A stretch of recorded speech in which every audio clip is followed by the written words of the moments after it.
Coach, your goal each year is to reach the stand, finish in the top 4 at Nationals. What did it feel like last March when you finally attained that goal and got 3rd place at Nationals? Yeah, our goal every year is to, get a team award, and hopefully down the road we'd like to win the Nationals sometime. Last year was awesome. It was the ending of a lot of work for us as coaches and more importantly as the individuals. All the work they put in themselves. It was an unbelievable feeling, and I know we had a lot of fans there. It was probably as neat of a tournament as I've been in since I've been here. Certainly. What have you done to raise the Edinboro wrestling program to one of the best in Division I, while virtually every other, mainly Division II program with Division I wrestling has kind of fallen back? But what have you done to not only keep Edinboro there, but raise it up? Well, I don't know that it's what I've done. I think it's what we've done. We're getting kids that are willing to do what we ask of them, and that's really the biggest thing. It's just getting kids to buy into something and to work hard, for a goal. We're getting good, hardworking kids, and I guess if I've done anything, I guess I've got good people around me. Last year, with Colt and Mitchell Ford, this year, and obviously Cliff being here, and I think I'm just kind of keeping going what Mike Deanna and Bruce Baumgartner got going a long time ago. It had to be a great source of pride when you were named the National Coach of the Year. What did that honor mean to you? It is nice to be honored, especially by your peers, to say that you're doing a good job. It meant that you had a pretty darn good team, so I know, if you ever get that award, it means your team's pretty good. And that's really the end goal is, we want team awards, not Coach of the Years are great, but, having a national championship trophy would be better. Certainly. Now, obviously, Division I, you've got to recruit against the heavyweights, Ohio State, Penn State regionally. But what do you look for when you're recruiting wrestlers, and what are your selling points to make sure that they pick Borough instead of a PSU or an OSU? Well, we're looking for success. I mean, we want kids that are successful in high school. We want kids who want to get their degree and work hard towards being a national champion. How do we sell them? We sell them on, the program. We sell them on, our vision. But, we sell them on Edinboro. Edinboro's a great place. It's a small town, it's a small school feeling, but yet you're afforded the opportunity to win at the highest level, in Division I wrestling. So it's a real special place, and I think the people here, the professors, the staff, make it special. So I don't know that we have to sell a ton, we just have to bring them in and let them experience it. Show them what it's all about. You've been blessed with some great, outstanding coaches. Go back previous, you had Lou, who's now out in other programs and doing great things. Cliff Moore, you mentioned earlier, even Colt, who's still here as well. Talk about that teamwork with all of those individuals in building the Edinboro program. Well, we just lost Colt. Colt's at Ohio University now, so we have Mitchell Port. Having good people and having a good team of people working towards a goal is it's crucial. You've got to have people not only that believe in all the things you believe in, but maybe compliment you. And I've been fortunate. When I was the assistant, I had Bruce. Bruce did a lot of things, better than I did. And Louis Roselli, now he was the Olympic coach. And just coaching on, one of the coaches for the national championship team.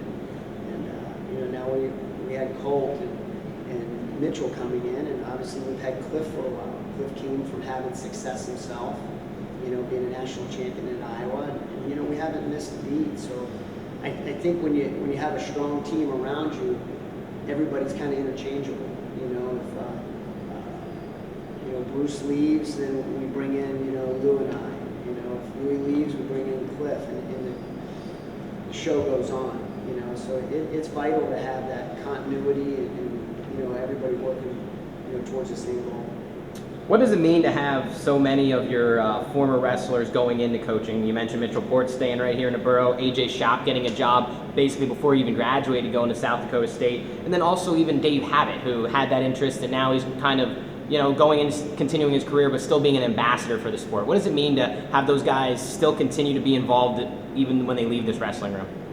I think it's awesome. I want people, first and foremost, I get excited when kids go out and get jobs and they're successful and they tell me how well their business is going or their personal lives, because that, at the end of the day, is far more important than winning championships, and so that's important. So whether they stay in wrestling or not, I want them to be successful, but, selfishly, do I like to see Alex Clemson in Missouri taking fourth and Louis Roselli taking the national championship and having these people out there and David competing? Yeah, you're right. You're darn right I do. And I want to see Colt do well down at Ohio U. He's not a graduate, but he's been here. He's part of the family.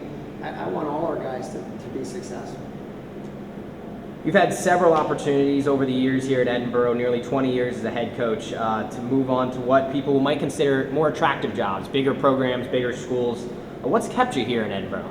I think I touched on it with recruiting. I mean, it's a special place. It would take, I don't know that I would ever leave, and I think when you look at other opportunities, there's always things, the grass is always greener, but when you sit down and look at an opportunity, at least for me, the grass has not been greener.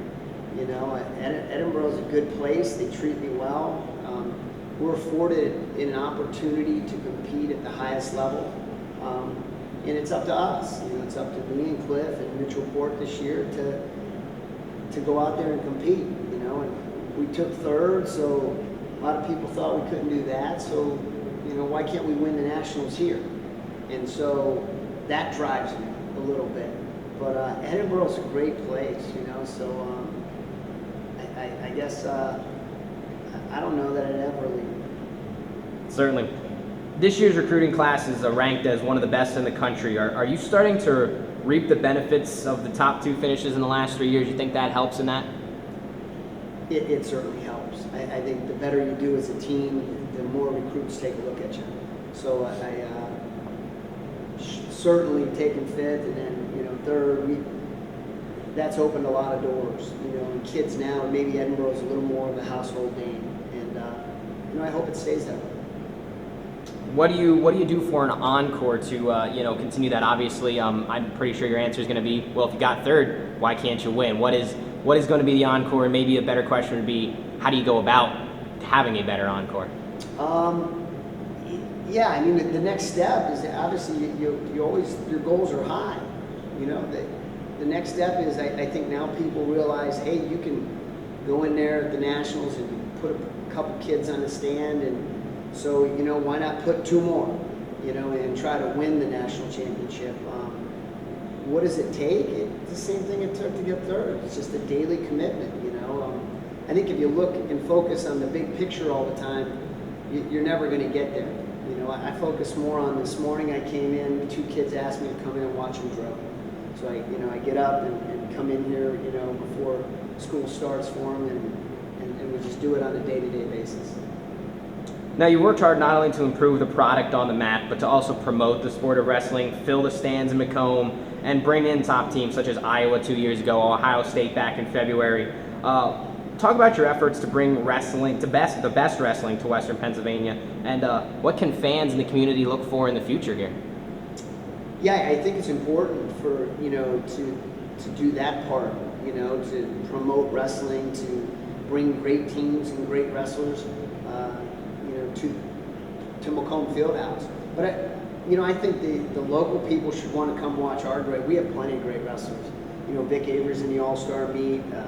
We have these young guys that are so talented. They should come out and watch. We don't need to bring in Iowa to come out and watch, great wrestling. But this year, I know on Super Bowl Sunday, early, before the game, well before the game, we're going to try to get a big crowd from Virginia Tech. I know they're ranked somewhere in the top 5, and it should be a good bout. Certainly.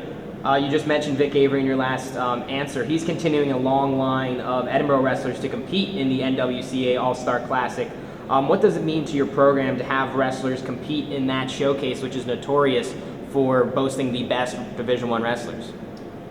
It's a great advertisement for your program. When you see an Edinboro guy in an all-star meet featuring some of the best guys in the country, it's flattering. I mean, you talked about how placing high at the nationals, opens some recruiting doors. It's the same thing. We have every big-time recruit in the country watches the all-star meet. So we have a guy, and they see that our guy's well-trained, and they see our nice singlets or whatever it is, and whatever makes them interested. And it's just a great advertisement for our program. Last one, Coach. Obviously, be remiss without talking about this year's team. Without question, you lost 3 of the best wrestlers here at Edinboro. One, Mitchell, still sticking around. Too bad he can't throw the singlet on one more year. Several other wrestlers gone as well. Who fills in the gaps? Who can we look for this year? And who will be the next group of wrestlers to hopefully join that growing list of All-Americans Edinboro has? Well, I think that's the question, and I have hopefully 30-something guys on the team that are, answering that question with, hey, I'm going to be the next guy. Obviously, we have a returning All-American. It's nice, Vic Avery. I think he's done all the right things this summer to put himself in position to win a national championship. And we have a lot of guys coming back too. We lost some guys, but Austin Matthews is back, Fuller is back from last year's starting squad. Pat Jennings, Vince Pickett, Warren Bosch. We have a couple red shirts, Miller and Sean Russell. And then there's those weights where they're up for grabs. Where Shotport and Habit were. And we have some good young talented kids. Like you said, our recruiting class was pretty good. So the sky's the limit. I think we can be just as good, whether it's this year or down the road. But we're putting in the work to hopefully exceed last year's team.